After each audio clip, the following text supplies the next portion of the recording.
The Cinema 5D virtual show is brought to you by B&H, the professional source for all your video needs. CVP, the leading specialist in creative cine, video, and photo solutions. Blackmagic Design, creating amazing solutions for film, post-production, and television. SERP, better films.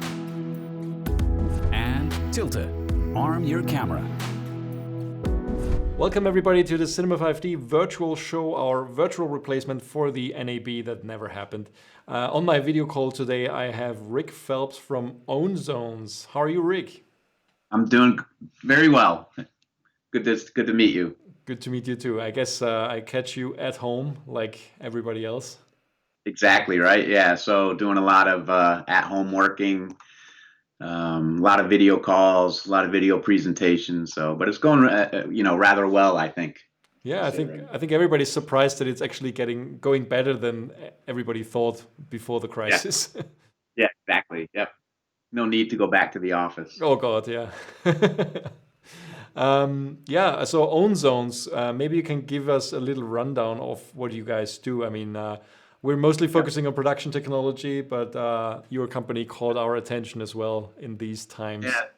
Yeah. So Ownzones started off as an OTT platform and channel aggregator that was aggregating content and channels into a direct-to-consumer offering, but found out that the technology that people were using, has some limitations. So they started to develop technology in-house to not only do the OTT portion of it, but also to work on the content ingest and normalization into one specification for an OTT requirement.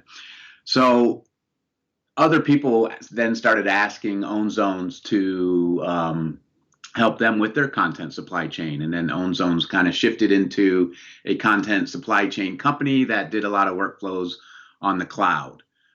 So Ownzones now is a real leader in content distribution, content transformation into the many OTT type platforms that you have around the world today, as well as they have still an OTT offering that you can use as a direct-to-consumer offering or a kind of a B2B marketing sales screener portal as well. Yeah, can you give us an overview of the relevance of your system and where would people use it? Within the production process, there's a new kind of format that people are embracing. Netflix was an early adopter of it called IMF.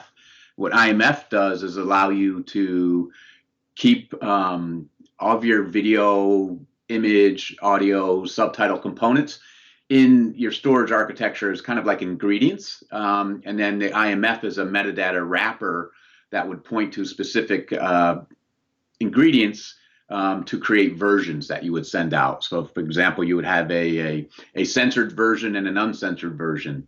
Historically, people have kept both versions of those, but there's a lot of duplication in the storage when you do that. What Ownzones does is allow you to use IMF to keep only the main native frame rate version, and then the ancillary frames that would make the unique version or distribution version of that into a different language or territory. You only keep the frames required to do that. So it allows you to reduce your storage footprint dramatically. So who are your typical clients then? So major studios are using us, as well as kind of smaller mid-tier studios who use us a lot around deliveries into the big OTT platforms. And then we have broadcasters as well that are using us. And really what they want to do is kind of consolidate the ability to publish their content to the multitudes of OTT platforms and cable platforms around the globe today. Cool. So companies would basically use or upload their finished assets to your platform, and through that platform make it available to the content providers. Yeah, I think what's happened is a lot of content owners have migrated their content storage to the cloud. And once things are in the cloud, there's really not a lot of reason to bring them back on-prem in order to publish them to an OTT platform who's also on the cloud. So we're doing a lot of direct cloud-to-cloud distribution. So anybody who has their content in the cloud now can basically do all the workflows. 90%, I would say, of the workflows that they historically have done on-prem are cloud-based today. Cool. Can you show me how it works? Yeah, so this we kind of called this one the working remotely, but in essence, it's really because we're cloud based. This is the way we've been working kind of all along, where you can actually do things from a browser based interface and manage your whole supply chain. So traditionally, you had a lot of the services that people would do within a supply chain that were done on prem.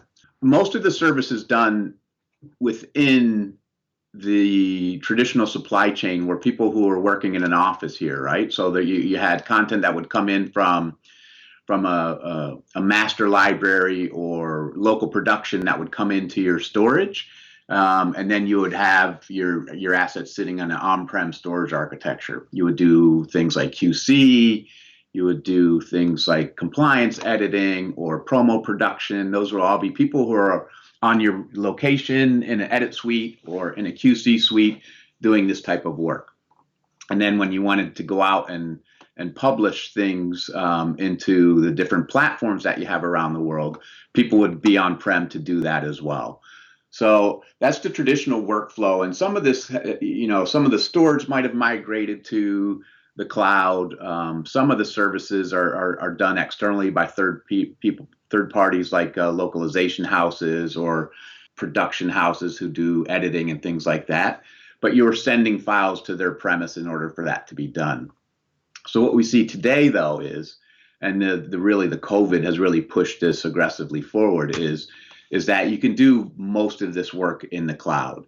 So in essence, you still have your content coming in from maybe your headquarters somewhere or local production houses, but they're staying in a cloud instance of storage today versus an on-prem instance of storage.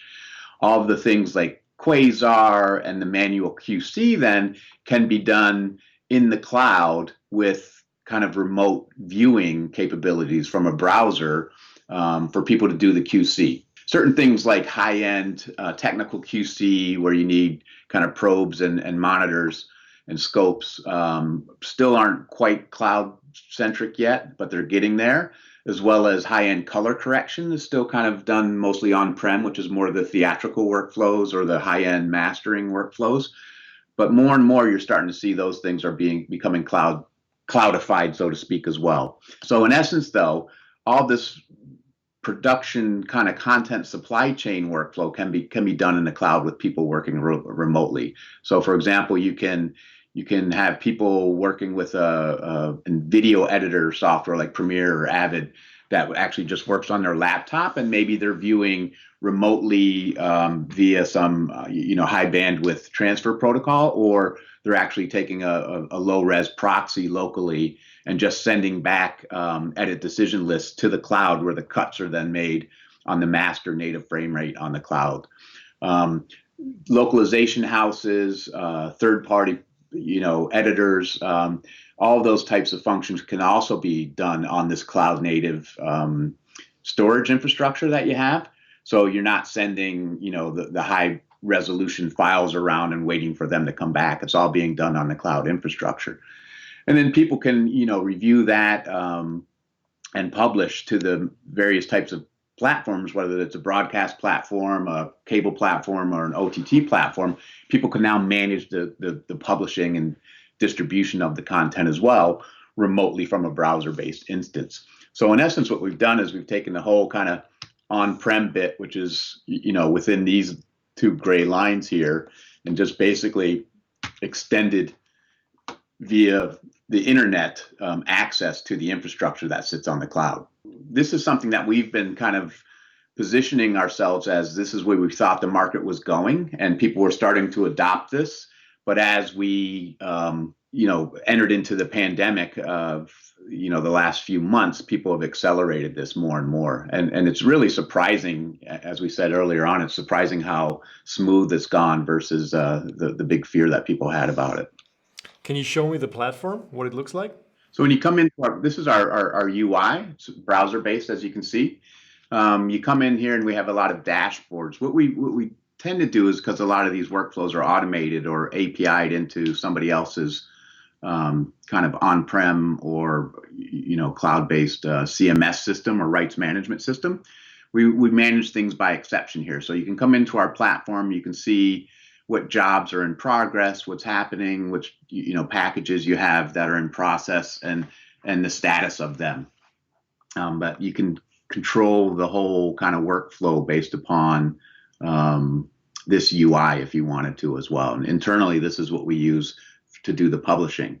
One of the unique things we have in here is a really rich metadata system where you can create specifications based upon a particular platform. And then when people upload content to the cloud, we can tell them that they have everything that they need to deliver into Netflix, or that they're missing things potentially that they might have to go out and get, like a subtitle file or a JPEG image or something like that for the carousel. So all that's managed in here rather easily, and you can set up new platforms on the fly, and enable yourself to publish more and more to the various platforms that are looking for content right now. So one of the workflows, let me show this one. One of the workflows that we're doing here, which is now pretty much cloud-based as well, is the VOD supply chain. Historically, a lot of people have relied on third-party partners to help them deliver into a Netflix or into an iTunes or something like that.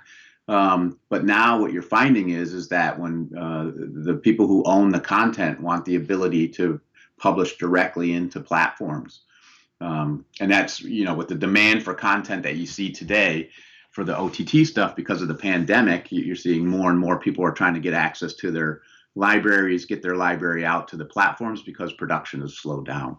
So here's another cloud-based workflow where you can manage all of your content in our Connect platform and store it, get everything ready there, your metadata, your video sources, audio sources, your image sources, have everything available in a cloud, and then package and deliver that out to the platform because every platform has a different potential video specification and a metadata specification. It becomes rather complex. So this now enables you to do that from anywhere now, as long as you have your content in the cloud. And then we have operational teams in Bucharest, Amsterdam, and Los Angeles that can monitor and help with the process as well. Oh, that's nice. So basically you guys know, or your platform knows exactly all the specifications that Netflix, Amazon Prime, and all the others need in order to get content online, which means it allows the production houses themselves to cut out the middleman if they want. Exactly. Yeah, you're seeing more and more of that as the speed to market becomes more important. And the fact that, obviously the theaters are closed right now, so people are trying to get content into the platforms as fast as possible. And the consumption has gone up dramatically as well. So there's a big need to just get the content that you have, or if you can still produce content, get that directly into the platforms. And there's more and more platforms springing up globally as well, right? Even, the HBO Maxes of the world, they're going international, but you have a lot of AVOD platforms that are popping up in different regions as well. So it's pretty complex to onboard those, but we do that on a whole, and we can, basically content owners can give us their content and metadata in one format, and we can handle all the different variants of that downstream from that in these workflows. So basically it's also almost the business model for a company to use your system and offer that to smaller production houses as a way to distribute to all those OTTs. Yeah. And what we're finding now is a lot of post-pro companies now are starting to adopt our platform as well, because they can just, once they get a signed off version, they can publish directly now without having to actually send it back to somebody else on-prem to do something. I'm sure your service is mostly directed at larger companies, I guess. But is there, as a medium-sized production company, what kind of rough pricing structure are we looking at? Yeah, so basically each platform, like Netflix, kind of publishes rates to deliver into their platform, but we have a specific rate per title, and the title could be like an episodic at 30 or 60 minute. It could be a feature film. And really what we're doing is, when you're creating these packages, you're using some compute, storage, and egress on the cloud, and that's built into our pricing model. And then there's obviously the software that actually runs our platform and then allows you to do the kind of automated deliveries. So that really comes down to we can do it at a per title price, or if you're doing hundreds of titles on a monthly basis, we can give a subscription model to do that, where you're just running hundreds a month to maybe 10, 20, in some cases hundreds different platforms.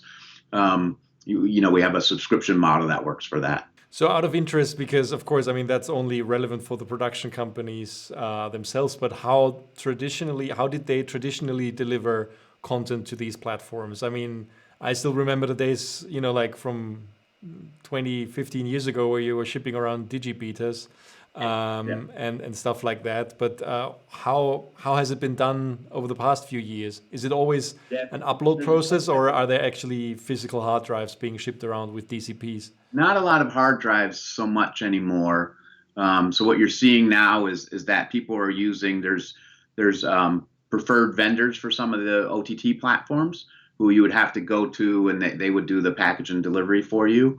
But since things are now both cloud-based, like the content's in the cloud and the partners, the platforms are in the cloud, there's really no need to bring things down on-prem anymore. So a lot of people are just saying, hey, why can't I just transfer from my cloud instance to your cloud instance? And that seems to be the norm today that people are going to embrace. Very interesting. Do you think that internet speeds are sufficient in all cases to do that, or is it something that is still a problem at times? Well, I think that, and therein, the things that still need to kind of happen on-prem, the high-end color correction, some of the high-end editing, still needs to happen kind of on-prem, because the bandwidth from somebody's house into the cloud isn't sufficient yet.